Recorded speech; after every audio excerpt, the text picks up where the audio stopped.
Whatever else may be trying to overcome and help you get back on track in life. My past history is a 14-year methamphetamine addict. At the height of my addiction, I was slamming $1,200 a week dope in my arm. And this November will be 19 years since I've stuck a needle in my arm. So I do help people get out of that type of lifestyle and get back on track and to where they can get to enjoy and love and cherish life again. But I got to meet Michael at Starbucks and he came to stay in our home for a couple of weeks. And the thing about Michael was just a good looking kid, man. And he had a beautiful heart too. And you could tell he was tender, but I also knew that there was, I immediately identified with Michael because it was more than just alcohol and drugs. I knew that there was something more that Michael was struggling with, and it was some things that I struggled with as well, and that was suicidal tendencies. And of trying to take my life 2 times prior. Let me tell you something, that's real. And those thoughts are real. And that weakness, if you're prone towards that iniquity, if you're prone towards that bend to struggle in your mind in that realm, it is real.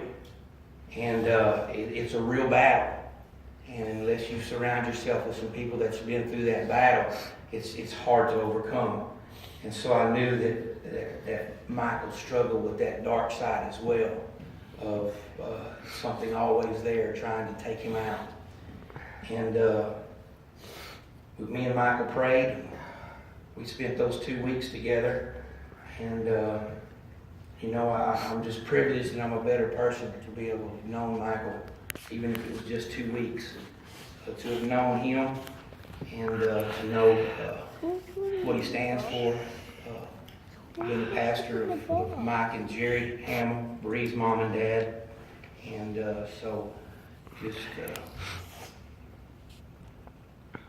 I hope that we'll all continue to pray for this family as well. Mike Sr., keep Mike in your prayers. Keep this brother and sister in your prayers. Keep Brantley in your prayers. And whatever comes across your mind to reach out to them, don't put that off and don't procrastinate. Do it because it's probably a time they need to hear a good word. Come on, Nelson.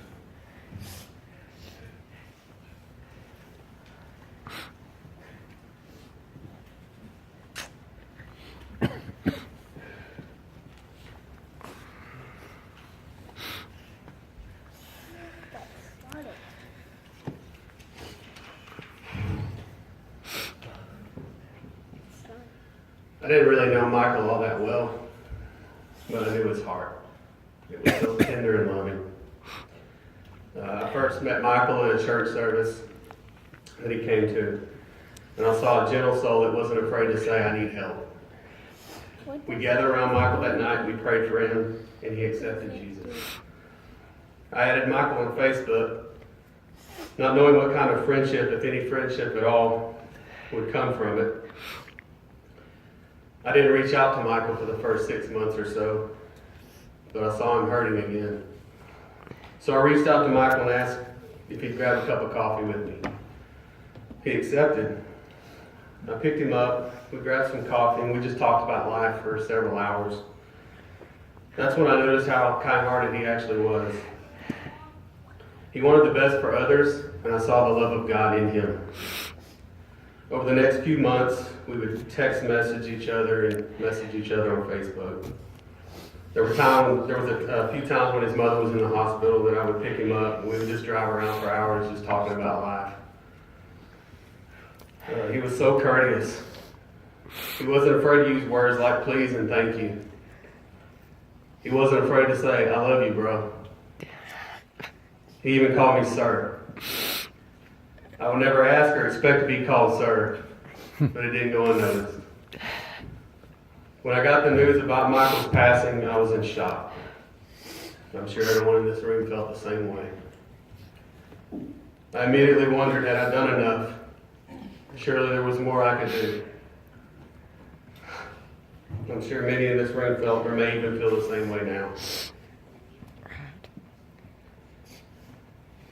But I'm here today to not only share some encouraging things about Michael, but to be an encouragement to those that may feel the way that Michael did. I know that Michael loved each and every one of you, and you all loved him dearly. My heart is for people like Michael, people that struggle with their emotions. If anyone in this room is struggling in life right now, please reach out to me. I want to help you. I'm on Facebook. You can call or text me at any time. See me afterwards and we'll swap numbers. So I just want to say, Michael, thank you for allowing me into your life. I am forever changed having known you, and I love you, bro.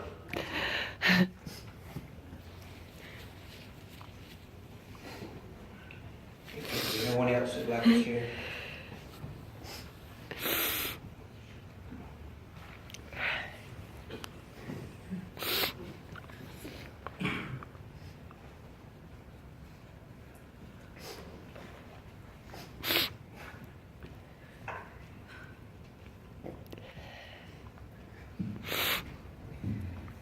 I am Brantley's aunt, and I'm speaking on behalf of my sister Bree, Brantley's mom.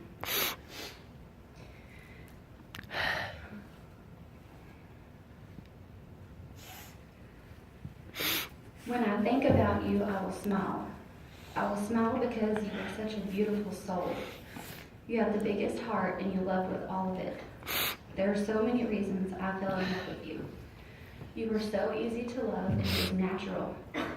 I will remember and cherish every moment we shared for the rest of my life. I will remember being in pain at the hospital and you sobbing next to me and holding my hand the whole way through. You gave me the best thing in my life, our son.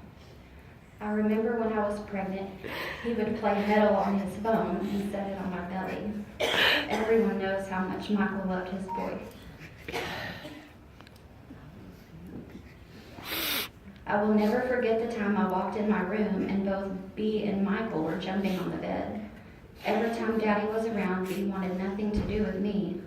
Or how he ran with Bea in the shopping cart at Walmart and did wheelies in the stroller. The fun was nonstop with Daddy.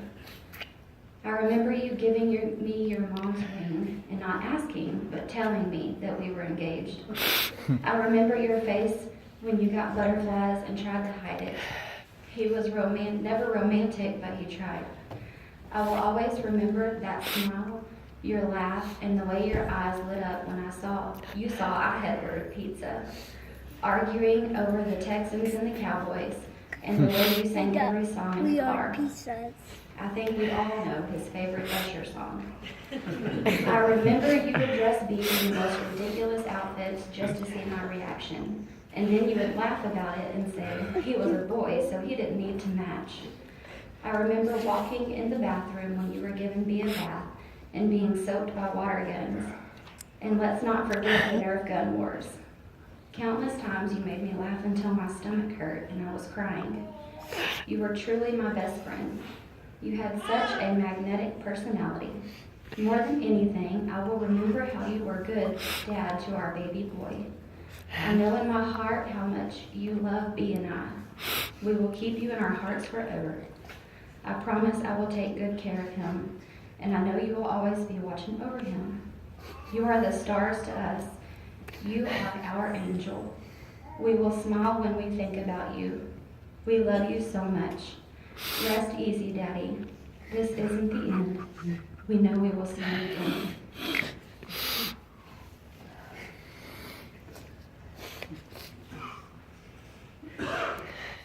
Anyone else like to share?